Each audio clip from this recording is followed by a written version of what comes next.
the underestimated speciesist bridge of the Zephyrian dreadnought Eternal Dominion hummed with quiet efficiency as Admiral Kekstar reviewed the intelligence reports. From the third spiral arm, his scaled features twisted into what humans might recognize as contempt, though the expression looking far more intimidating on his reptilian face. "You're telling me these creatures have been broadcasting their location across the galaxy for centuries?"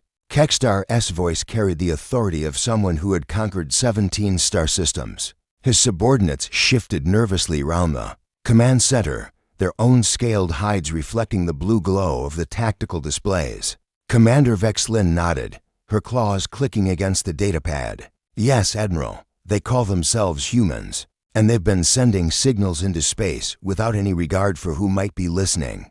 Their homeworld, Earth, appears to be rich in resources and strategically positioned near several hyperspace routes." Kekstar rose from his command throne, towering over his crew. The Zephyrians were an imposing species, evolved from predatory reptiles on a high-gravity world. Their society valued strength, cunning, and technological superiority above all else. They had built their empire by crushing weaker civilizations, and Earth looked like another easy conquest. "Show me their military capabilities," Kekstar commanded. The main screen flickered to life, displaying grainy images of human spacecraft. The Admiral's eyes widened slightly, then narrowed with amusement. The vessels looked like primitive metal constructs, barely more advanced than the chemical-powered rockets his own species had abandoned millennia ago. "These are their warships?" Kekstar asked, his voice dripping with disbelief. "Their most advanced vessels, sir," Vexlin confirmed. "They use chemical propulsion, nuclear weapons, and basic energy shields. Our scouts estimate their entire fleet couldn't damage a single one of our destroyers." Laughter erupted across the bridge, a harsh sound that would terrify most species. These humans were even more pathetic than the Kratari, who had at least possessed adequate defensive capabilities before their conquest. Meanwhile, in the Sol system, Captain Marcus Stone stood in the observation deck of Earth's orbital defense station, watching the blue marble of his homeworld rotate slowly below. His weathered face showed the wisdom of someone who had seen both the beauty and the brutality of space. Unknown to him, alien eyes were already studying his species, preparing for invasion. Dr. Elena Vasquez joined him at the viewport, her dark hair catching the reflected light from Earth's surface. She was one of humanity's leading xenobiologists, though her expertise had been purely theoretical until now. "The deep space monitoring stations are picking up some unusual signals," she said quietly. "Long-range sensors suggest we might not be alone anymore." Marcus turned to face her, noting the mixture of excitement and concern in her expression. Elena had always believed that first contact would be peaceful, a meeting of minds across the cosmos. She had spent years preparing humanity's first diplomatic protocols, crafting messages of peace and cooperation. "What kind of signals?" Marcus asked, though something in his gut already suggested this wouldn't be the friendly encounter Elena had hoped for. "Military communications, ship-to-ship traffic, tactical assessments," Elena replied, her voice growing quieter with each word. "Marcus, I think they're studying us, and based on the transmission patterns, they're not planning a welcome party light years away." Admiral Kekstar was already planning his victory celebration. The conquest of Earth would barely qualify as a training exercise for his junior officers. These humans would learn their place in the galactic hierarchy quickly enough. "Prepare the fleet," he commanded. "We move on the human homeworld in 3 cycles. This will be the shortest campaign in Zephyrian history." As the massive alien armada began its journey toward Earth, neither the predatory Zephyrians nor the seemingly helpless humans suspected that this encounter would reshape both civilizations forever. The greatest deception in galactic history was about to unfold, and the universe would never be the same. First contact gone wrong 3 months later. The moment Dr. Elena Vasquez had dreamed of her entire career arrived in the worst possible way. The alien fleet dropped out of hyperspace. At the edge of the Sol system, their massive ships casting ominous shadows against the star field. But instead of the peaceful greeting she had hoped for, humanity received an ultimatum. Ambassador Victoria Cross stood in the emergency session of the United Nations Security Council. Her usually composed demeanor strained as she read the translated message aloud. Victoria had negotiated peace treaties between nations, but nothing had prepared her for this moment. To the primitive species of the third planet, she read, her voice steady despite the gravity of the situation, "You will surrender immediately and prepare for integration into the Zephyrian Empire. Resistance will result in the destruction of your civilization. You have 72 hours to comply." The council chamber erupted in angry voices and heated debate. President Chen Martinez of the Americas Union slammed his fist on the table. "Integration? They're talking about enslaving our entire species." Prime Minister Rebecca Foster of the European Federation leaned forward, her face pale but determined. "What are our options?" Ambassador Cross, "Surely there must be room for negotiation." Victoria looked around the room at the faces of Earth's leaders, seeing fear mixed with defiance in their expressions. "I've prepared a response emphasizing our desire for peaceful coexistence, but based on their language patterns and cultural analysis, I don't believe they're interested in negotiation." On the bridge of the Eternal Dominion, Commander Nixara monitored the human communications with growing amusement. She was younger than most of Kexstar's officers, having earned her position through cunning rather than raw strength. Her smaller stature among the Zephyrians had taught her to rely on intelligence and strategy. "Admiral, the humans are requesting a diplomatic meeting," she reported, her voice carrying barely concealed laughter. "They want to discuss terms for peaceful coexistence."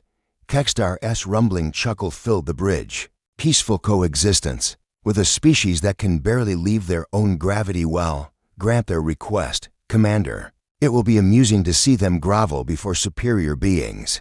The diplomatic meeting took place aboard a neutral station that the humans hastily constructed. At the midpoint between Earth and the alien fleet, Victoria Cross led the human delegation, accompanied by Dr. Elena Vasquez and several military advisors. Lieutenant Jake Morrison, Captain Stone's most trusted officer, provided security despite the obvious futility of protecting anyone from beings who could destroy entire worlds. When the Zephyrian shuttle docked with the station, Elena felt her heart racing with a mixture of scientific excitement and primal fear. The airlock hissed open, and Commander Nixara stepped through. Flanked by two massive Zephyrian warriors, Elena had studied xenobiology for years, but seeing an alien species in person was overwhelming. Nixara moved with predatory grace, her scaled skin shifting between green and gold depending on the lighting. Her intelligent eyes swept the room, clearly cataloging every detail and finding the humans wanting. "I am Commander Nixara of the Zephyrian Empire," she announced, her translator rendering her words in perfect English. "I speak for Admiral Kexstar, conqueror of 17 worlds and rightful ruler of this star system." Victoria stepped forward, drawing on every diplomatic skill she possessed. "Welcome, Commander. I am Ambassador Victoria Cross, representing the people of Earth. We appreciate this opportunity to establish peaceful relations between our species." Nixara's expression shifted to what Elena recognized as barely controlled amusement. "Peaceful relations? You misunderstand the situation entirely. You are about to become subjects of the Zephyrian Empire. This meeting exists only to discuss the terms of your surrender." The temperature in the room seemed to drop several degrees. Jake Morrison's hand moved instinctively toward his weapon, though he knew it would be useless against these beings. "We cannot accept those terms," Victoria replied, her diplomatic training helping her maintain composure. "Humanity values freedom and self-determination above all else. Surely we can find common ground for mutual cooperation." For a moment, Nixara stared at the human ambassador in genuine disbelief. Then she began to laugh, a sound that sent chills down Elena's spine. The other Zephyrians joined in, their mirth echoing through the small chamber. "You're serious," Nixara gasped between laughs. "You actually believe you have a choice in this matter? Your entire fleet couldn't scratch the paint on one of our destroyers, and you're talking about mutual cooperation." Elena stepped forward, her scientific curiosity overriding her fear. "Commander, surely a species as advanced as yours understands the value of diversity. Different perspectives can lead to innovations that benefit everyone. Nixara's laughter stopped abruptly, and she fixed Elena with a predatory stare. Innovation? From a species that still uses chemical rockets, your greatest achievement is reaching your own moon while we travel between stars. What could you possibly offer us besides raw materials and labor? The insult stung. But Elena pressed on. We offer something you might not have encountered before. The human spirit. Our determination. Our creativity. Our refusal to give up even when facing impossible odds. This time, Nixara's amusement was genuine and cruel. Spirit won't protect you from plasma cannons, human. Determination won't stop our orbital bombardment platforms. You have 48 hours remaining to prepare for integration.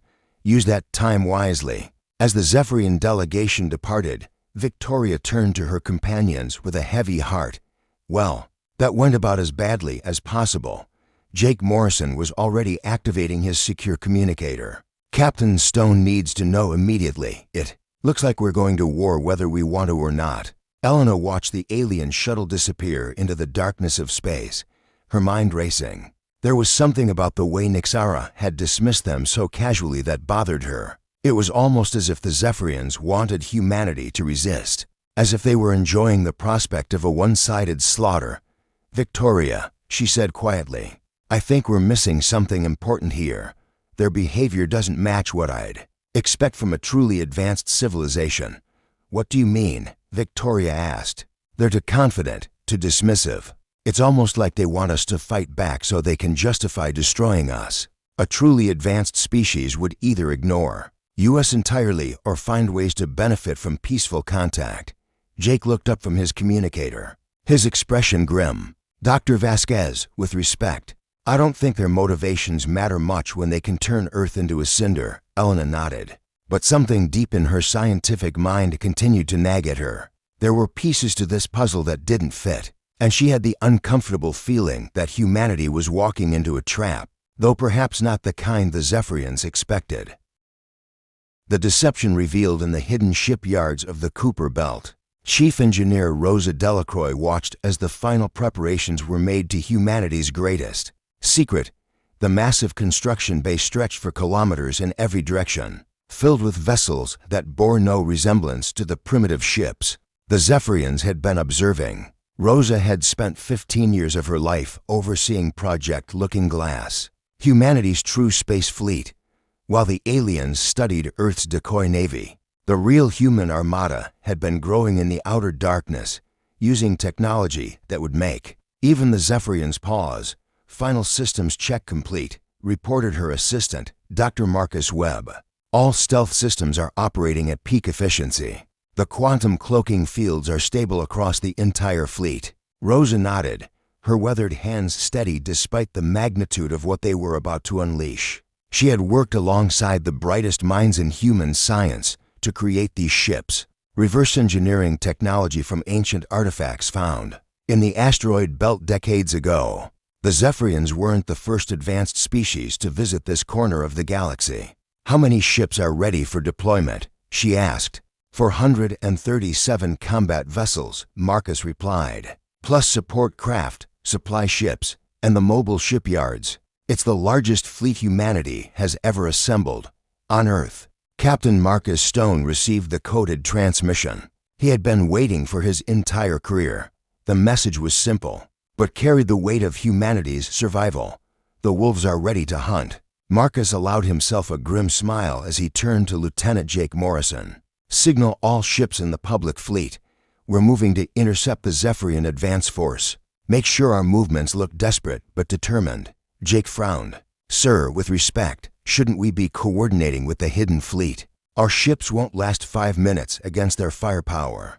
That's exactly what we want them to think, Marcus replied. Jake, what you're about to see is the most elaborate military deception in human history. We're going to let them think they're winning right up until the moment we spring the trap. Meanwhile, aboard the Eternal Dominion, General Kethmer was reviewing tactical data with growing satisfaction. The human fleet was moving into formation exactly as predicted, their primitive vessels arranging themselves in a defensive pattern that any military academy student could defeat. They're actually going to fight us, he marveled to Admiral Kekstar. These creatures are either incredibly brave or incredibly stupid.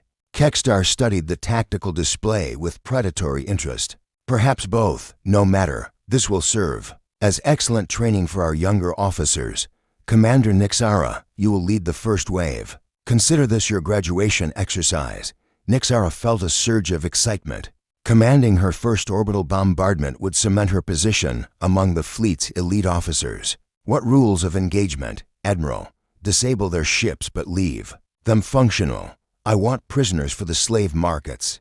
A species this stubborn might fetch good prices if properly broken. Light years away, Captain Dmitry Volkov of the Shadow Fleet received his orders aboard the stealth destroyer Silent Thunder. Dmitry was a veteran of humanity's secret wars.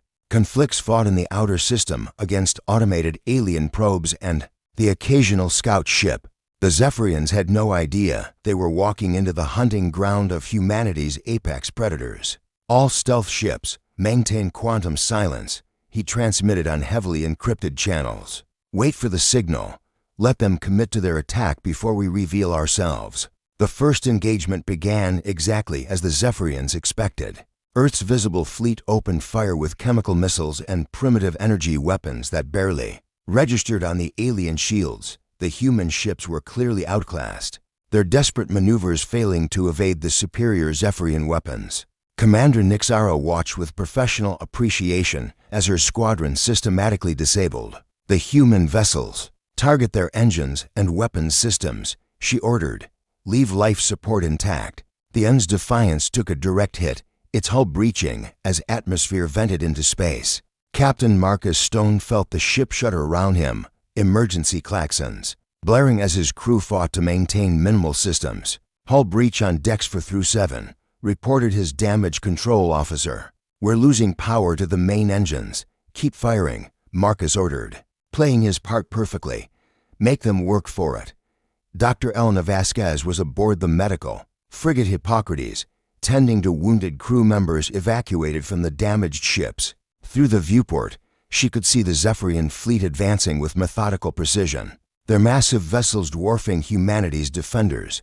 But Elena noticed something the aliens had missed. The human casualties were remarkably light for such a devastating attack. Emergency pods were launching from each disabled ship, but they weren't heading toward Earth as refugees. Instead, they were moving toward predetermined coordinates in space, as if following some invisible beacon. That's strange, she murmured to herself. Why would escape pods be heading away from Earth? On the bridge of the Eternal Dominion, Admiral Kekstar was growing bored with the one-sided battle. How much longer until their fleet is completely disabled? Approximately 20 minutes, Admiral, reported the tactical officer. They're putting up more resistance than expected, but the outcome is inevitable. Good.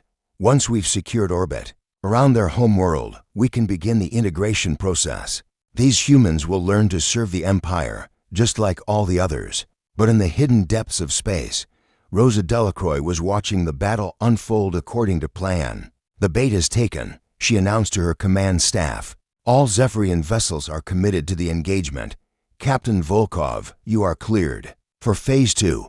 Dmitry Volkov smiled as he received the authorization code he had been waiting for. Around him, the bridge crew of the Silent Thunder prepared for humanity's counterattack. All stealth vessels, this is Volkov. Drop quantum cloaking on my mark. Target their command ships first. Show these lizards what humans can really do when we stop pretending to be harmless.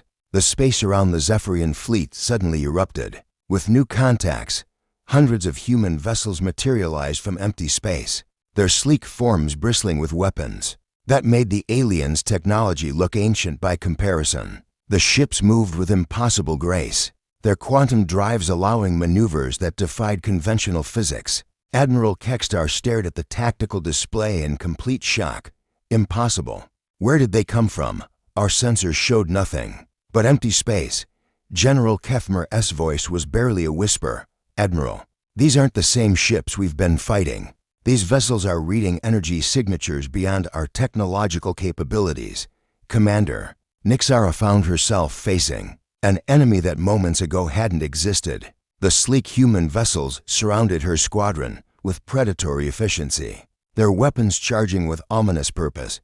"This is Captain Volkov of the Earth Defense Force," came a transmission that chilled the Zephyrian officers to their bones. "You came here expecting to fight primitives instead. You've walked into a trap set by a species that has been preparing for this moment for decades. I suggest you reconsider your position." For the first time in his military career, Admiral Kekstar felt the cold touch of fear. The greatest hunters in the galaxy had just discovered they were not the apex predators they thought they were. They had become the prey. Part 4. Humanity's True Power. Admiral Patricia Hayes materialized on the bridge of the Quantum Sovereignty, humanity's most advanced command vessel. As the stealth field finally dropped, she had waited her entire career for this moment, watching from the shadows as humanity prepared for the day when they would no longer need to hide their true capabilities. "Status report," she commanded, her voice carrying the calm authority of someone who had spent decades preparing for this exact scenario. Captain Dmitry Volkov's face appeared on the main screen from his position aboard the Silent Thunder. "All Shadow Fleet vessels have dropped stealth successfully, Admiral. The Zephyrian fleet is completely surrounded. They appear to be in a state of shock." Patricia allowed herself a moment of satisfaction as she studied the tactical display. 437 human warships now surrounded the alien invaders, their quantum-enhanced hulls gleaming with an otherworldly beauty that made the Zephyrian vessels look like crude metal sculptures. "Dr. Bergman, what's the status on our new weapon systems?" she asked. Dr. Anton Bergman, humanity's leading quantum physicist, consulted his readings with barely contained excitement.